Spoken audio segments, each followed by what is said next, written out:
kita gitu pertanyaannya. Makasih. Silakan langsung Ibu Direktur atau Ibu Santi, kami persilakan. Adendum perjanjian perkawinan bisakah dicantumkan di buku nikah? Nah, ini Pak Anwar nih yang bisa jawab. Bagaimana Pak Anwar? Bisakah dicantumkan pembaruan atau adendum perjanjian perkawinan itu di buku nikah? Pak Anwar ya, Pak ya? Ya, silakan Pak Anwar.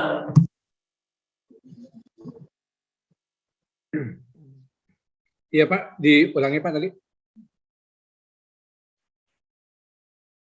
Halo. Pertanyaan dari Ibu Eci, apakah adendum perkawinan itu bisa dicatatkan di buku nikah? Iya. Adendum perjanjian perkawinan. Adendum perjanjian. Ya, jadi perjanjian perkawinan itu kan bisa dibuat sebelum perkawinan atau saat perkawinan atau setelah atau dalam masa perkawinan. Jadi apabila di awal perkawinan perjanjian perkawinan belum memenuhi hal-hal yang mungkin perlu dicantumkan, itu bisa. Jadi bisa setelah dia menikah, dia melaporkan, memperbarui perjanjian perkawinannya yang biasanya disahkan oleh notaris, lalu kemudian dilaporkan ke pihak KUA. Seperti itu, Mas Faiz. Intinya bisa. Bisa ditambahkan ya Pak, dibuatkan di notaris, tapi bukan dicatatkan di buku nikah ya, bukan ya? Bukan. Oh, bukan. Jadi yang diperbarui akte perjanjiannya itu. Oke. Perjanjian di notaris ya. Ya, nanti kopinya disampaikan ke KUA untuk dimasukkan yang barunya. Oke. Jadi prinsipnya buku perkawinan sekali tidak akan berubah-ubah, kemudian isi perjanjiannya yang bisa berubah, yang kemudian disampaikan kepada KUA. Jadi mengikut Pak ya. Tapi isi buku nikahnya tidak ada perubahan. Demikian Ibu Eci. Kiranya termasuk ini.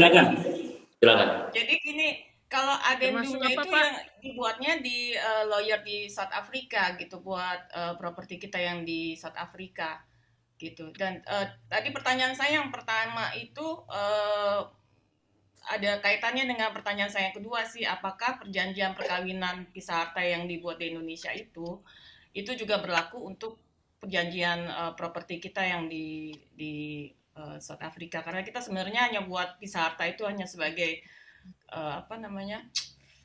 prosedur untuk pembelian rumah gitu. Ya, bisa saya tambahkan jawabannya? Silakan Pak. Iya, jadi perjanjian perkawinan itu kan dibuat bersama antara suami dan istri. Jadi apabila sudah dimasukkan ke dalam akta nikah, sudah didaftar dalam akta nikah, baik memasukkannya itu sebelum perkawinan dilakukan ataupun setelah perkawinan, karena ada orang sudah 5 tahun usia perkawinannya baru membuat perjanjian. Dulu awalnya tidak bisa, tapi setelah dilakukan uji material di MK, jadi perjanjian perkawinan itu bisa dibuat pada saat perkawinan berlangsung. Termasuk tadi menambahkan poin-poin yang mungkin belum dimasukkan dalam diktum perjanjian, itu bisa dimasukkan. Nah, kalau sudah dimasukkan dalam akta nikah, itu berlaku dimanapun dia berada. Saya kira itu, Mas Faiz. Siap. Menjawab Ibu Eci? Ya, jadi tadi intinya perjanjian perkawinan yang dibuat di Indonesia mungkin itu ditambahkan oleh Mbak Santi. Tadi Mbak bilang kan bahwa perkawinan campuran sebaiknya dibuat di masing-masing negara. Nah, tambahkan lagi Mbak Santi menjadi ragu Bu Eci-nya. Silakan. Iya, baik, mohon izin Bu Direktur, Bapak Ibu, sedikit menambahkan mumpung sedang sosialisasi. Tadi Pak Anwar sudah menjelaskan untuk yang di buku nikah. Nah, untuk yang di akta perkawinan yang dari Dukcapil apabila non-muslim itu memang ada ketentuannya Bu terkait pertanyaan. Barangkali ada saudara-saudara kita yang lain yang mengalami hal yang sama tapi kebetulan non-muslim.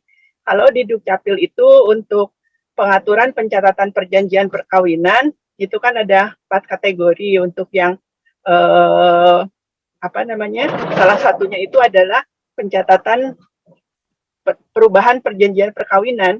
Jadi apabila ada perubahan tersebut bisa dilaporkan atau malah memang harus dilaporkan ke Dukcapil apabila akta perkawinannya dari Dukcapil begitu. Dalam hal ini untuk yang non Muslim.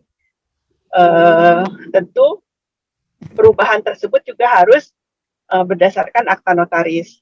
Jadi itu sekaligus izin Bu Direktur mensosialisasikan kalau tadi kan di buku nikah seperti itu ketentuannya. Nah kalau di kita nanti ada ketentuan memang apabila ada perubahan di Dukcapil itu harus dilaporkan. Nah kemudian terkait tadi apakah harus dicatatkan lagi? Sebenarnya dari administrasi kependudukan tidak ada keharusan Ibu izin, hanya saja mengingat bahwa pengaturan hukum beda dua negara itu kan berbeda. Jadi ini kami juga mendapatkan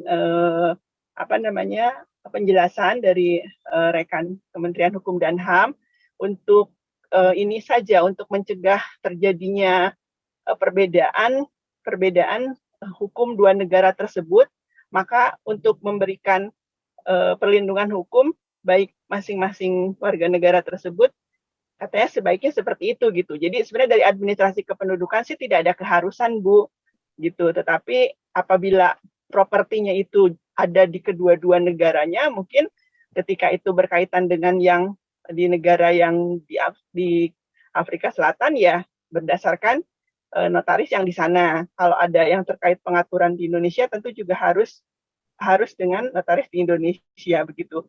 Karena perjanjian perkawinan yang dibuat di notaris di luar negeri itu tidak berlaku untuk bisa dicatatkan di Indonesia begitu. Karena kan beda pengaturannya. Itu ada pengaturan tambahan yang diatur di Undang-Undang Kenotariatan. Entah itu harus pengesahan pengadilan atau apa, kami juga kurang paham. Tapi itu salah satu contoh kenapa kalau misalnya perjanjian perkawinannya dibuat di Afrika Selatan, disarankan untuk dibuat lagi di Indonesia, karena apabila dibuat di notaris di sana, itu tentu tidak berlaku untuk dicatatkan di Dinas Dukcapil di sini. Begitu mungkin tambahannya izin. Baik, jelas ya Ibu Eci. Jadi kalau secara hukum berlaku, tapi untuk kepastian dan perlindungan dan keamanan, baiknya tadi saran Ibu Santi agar di masing-masing negara, baik di Indonesia sendiri buat perjanjiannya, hal yang sama juga dibuat di Afrika Selatan. Sehingga kalau terjadi dispute, perjanjian telah dibuat di Afrika Selatan dan propertinya, barangnya ada di Afrika Selatan, itu mudah bagi Ibu karena mendapatkan perlindungan hukum sesuai dengan hukum Afrika Selatan. Sebaliknya juga di Indonesia, jika propertinya ada di Indonesia, jika terjadi dispute, karena dibuat secara hukum Indonesia, itu memudahkan kedua belah pihak untuk memproses penanganan sesuai dengan hukum di negara masing-masing. Saya rasa demikian Ibu Eci. Menjawab pertanyaan Ibu, Bu. Berarti hanya kesimpulan aja ya Pak, berarti kalau misalnya saya buat perjanjian pisah harta di Indonesia, sedangkan di South Africa kita nggak akan buat perjanjian pisah harta. Jadi perjanjian pisah harta yang kita buat di Indonesia itu kan nggak berlaku dengan properti kita yang di sini yang kita tetap mau memiliki properti gitu ya. Jadi mungkin bisa saya tambahkan, itu nanti mungkin tergantung ke negara yang bersangkutan seperti apa. Kalau misalnya tidak berlaku ya mesti dibuat lagi seperti itu. Tapi kalau negara yang bersangkutan menerapkan, oh ini diakui, nah kenapa dibuat lagi gitu. Nah jadi tergantung bagaimana negara tersebut menyikapi ini. Seperti itu ya Bu. Gitu. Oh ya, terima kasih Bu. Baik. Terima kasih Ibu Eci atas pertanyaannya. Di chatroom juga masih ada dari Ibu Helena. Kami persilakan Ibu Helena untuk langsung bertanya. Dan ditujukan kepada saya. Iya, maaf, tadi saya unmute. Begini, tadi kan sudah dijelaskan bahwa karena saya sudah ada sertifikat pernikahan dari pemerintahan sini, itu sudah sah di Indonesia. Tapi kalau saya misalnya mau ada rencana tinggal di Indonesia, terus persyaratan pembuatan kitas di Indonesia adalah surat pernikahan catatan sipil atau